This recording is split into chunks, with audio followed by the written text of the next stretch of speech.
Voilà, on est rendu à la fin du mois. C'est la dernière vidéo du mois. On va boucler le chapitre de la vente. Et je ne cesserai jamais de le répéter.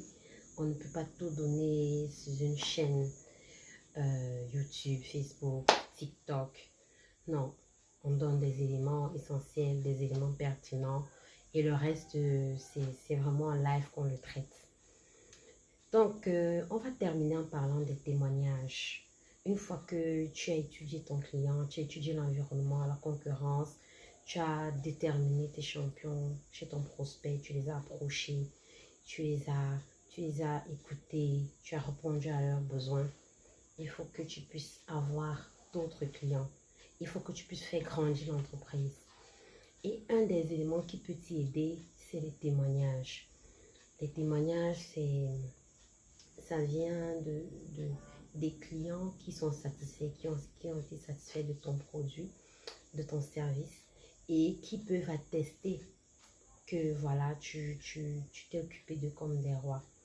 Donc, tu peux avoir plusieurs canaux. Tu peux utiliser Internet par le biais d'un article. Peut-être on a parlé de toi dans un article.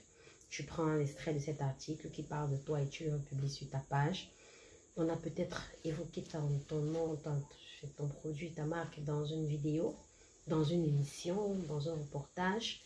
Tu prends un extrait et tu le repostes chez toi pour faire comprendre aux autres qu'il y a des gens lambda qui l'ont utilisé et qui ont été satisfaits. Il peut y avoir un événement où tu étais sponsor, ton entreprise était sponsor et ça a permis que les gens puissent connaître l'existence de ton produit, de ton entreprise. Tu as pu te vendre. Donc, c'est des éléments qui peuvent aider pour dire, voilà, il y en a qui m'ont fait déjà confiance et ils m'ont permis d'être sponsor. J'ai eu un parterre de personnes qui a pu toucher dans mon produit, qui l'a testé, ainsi de suite.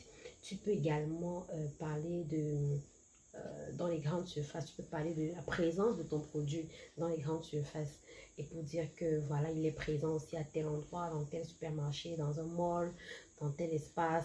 C'est des éléments qui crédibilisent ce que tu fais. Si tu as regardé ma vidéo sur le buyer persona, j'ai donné beaucoup d'éléments pour chercher à connaître le client. Comment tu fais pour déterminer les caractéristiques précises de ta cible. Tu fais une représentation semi-fictionnelle, un profiling pour savoir exactement quels sont ses centres d'intérêt, quels sont les touch points, ainsi de suite. Donc, si tu retournes regarder cette vidéo, tu vas comprendre comment tu peux aller vers ce processus-là. Et à la fin de ce processus, tu auras une idée de quel canal tu utilises pour mettre en évidence les témoignages des clients qui t'ont déjà fait confiance. Il peut arriver, parce que depuis on parle, du moins là, tout de suite, les éléments que je viens de donner concernent des personnes qui ont des retours corrects et qui ont besoin d'en avoir d'autres, qui ont besoin d'avoir d'autres clients pour faire grandir l'entreprise. Mais toi, ton cas peut être différent. Peut-être toi, tu viens de créer ton entreprise. Tu n'as pas encore eu des clients qui peuvent venir faire des témoignages. Peut-être tu viens de commencer, tu viens de lancer ton activité. Tu peux aussi trouver un moyen d'avoir des témoignages. Tu n'as pas encore eu des clients de façon ferme, mais tu peux par exemple proposer ton produit de façon gratuite à quelques personnes. Je dis n'importe quoi, ça peut être quelque chose qu'on mange, ça peut être un appareil, ça peut être un service. Tu peux choisir 3 personnes au hasard et leur donner gratuitement ton produit pour qu'ils puissent te faire des retours. Si les retours sont positifs, tu peux leur demander la permission de publier leurs témoignages sur ta page, sur ton site internet, ainsi de suite, la plateforme que tu utilises le plus pour communiquer. Ou alors les plateformes.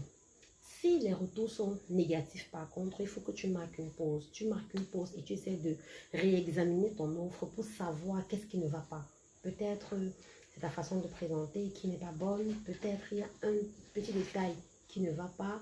Si c'est peut-être une recette, peut-être il y a un ingrédient qui est de trop. Si c'est un produit, peut-être se gâte vite, il est défaillant, il y a des matières premières qui sont défaillantes, ainsi de suite. Donc, et tu mets une pause pour réexaminer ton offre, pour savoir qu'est-ce qui bloque, afin d'avoir prochainement des retours positifs. Donc là, C'est un ensemble de choses que tu peux expérimenter.